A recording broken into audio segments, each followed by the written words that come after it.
At 13:47 hours, a formation of 18 armored vehicles travels rapidly along a muddy dirt road near a settlement. The formation timed their movement perfectly, anticipating that heavy rain would ground the opposing forces' aerial units throughout the morning.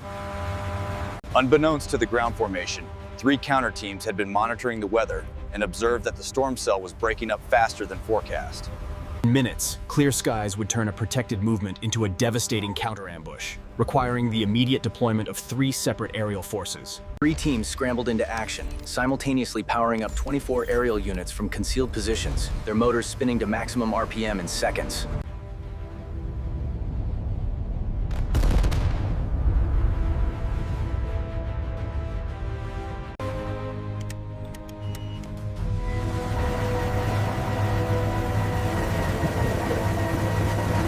If the opposing formation reached the concrete structures, they would be heavily fortified for the next offensive, necessitating immediate interception.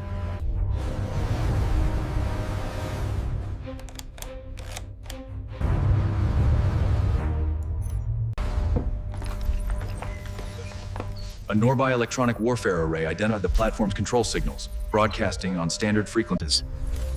The high-frequency signals lit up the display like flares. The opposing forces command center instantly transmitted the aerial team's location to nearby artillery batteries, preparing for a precision counterstrike.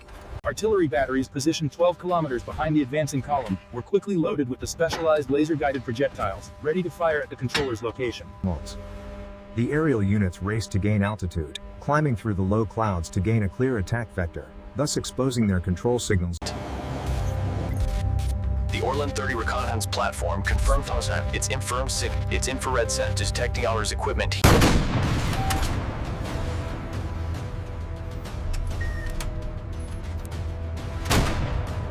The platform would maintain the laser on target for the shell's entire 30-second flight time, continuously adjusting for wind drift and minute target movement.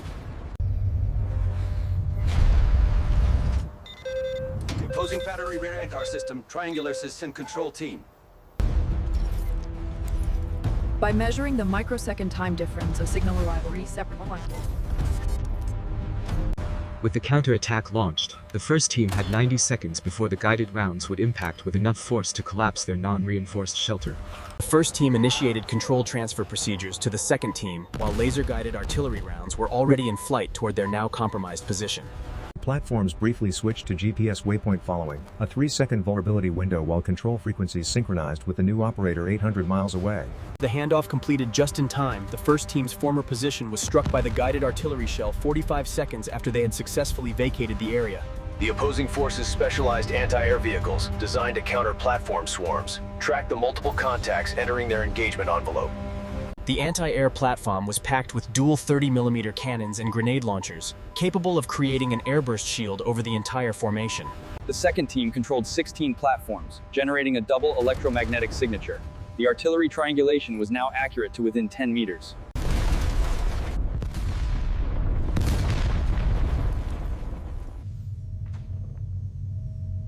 The second team initiated the handoff to the third team, leaving behind non-essential supplies and only carrying the backup tablets to resume control if necessary. The third team smoothly accepted control of all 24 platforms, managing the maximum flight load as the second team successfully. The platforms approached at 140 kilometers per hour, requiring a 5-second separation at the 2-kilometer mark.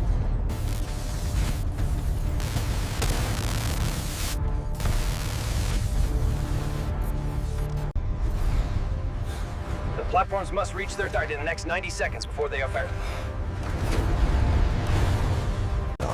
The formation's anti-air vehicles opened fire simultaneously upon launching 30mm burst grenades. Contour test of shrapnel platforms were immediately lost to the airburst rounds, their plastic frames and electronics unable to withstand the fragment pattern of the anti-air munitions. The fire control system, designed to engage 6 targets, was overwhelmed by 20 contacts, causing it to stutter and constantly reshuffle the target queue. Platforms approaching from opposite sides forced the anti-air turrets to choose one vector, leaving the other half of the threats unengaged. 20 successful strikes occurred across 8 seconds, with shaped charges penetrating the weak points of the armor rather than the main plating. Within 90 seconds of first impact, 12 vehicles were immobilized or burning, their crews abandoning the destroyed vehicles in the deep mud. 4 remaining platforms circled to eliminate any serviceable vehicles, ensuring the entire armored column was rendered inoperable. These specialized vehicles carried dual 30mm autocannons and 4 Ataka anti-tank missiles, capable of creating. Their turrets elevated rapidly as multiple contacts populated the threat displays, indicating a large-scale swarm attack entering their engagement range. The second aerial team now controlled 16 platforms, generating a double electromagnetic signature. The high-altitude surveillance platform locked onto the control position, and ground radar refined the counter-strike accuracy to within 10 meters. With counter-battery rounds closing in, the second team had only 90 seconds before the precision-guided shells would impact their position.